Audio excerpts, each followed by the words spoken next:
Welkom by Sel's Daily Dish.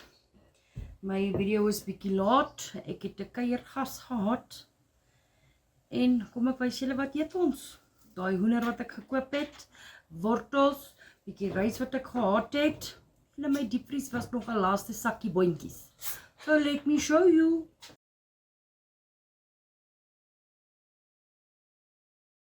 Ek het die hele sak boontjies gekook wat daar was. Sakkie, whatever. En dan is dit weer genoeg vir môre. So 'n paar mens krag, hoef jy nie 2 keer te kook nie. What a blessing.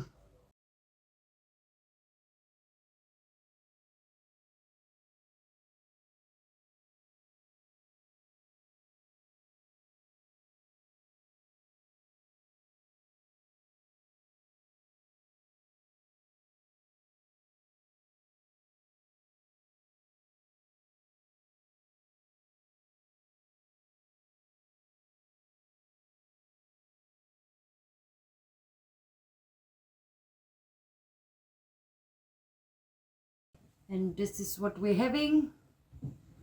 Hoender, rys, wortels, boontjies, somme met die hoendersous. En ek het die helfte van die ei wat ek in die boontjies gesit het, aan die helfte het ek somme opgesny tussen die hoender. En julle moet 'n beautiful dag hê, be blessed. En geniet julle naweek, julle Sondag. Môre is weer Maandag. Laat weet my in die comments wat julle eet. Bye.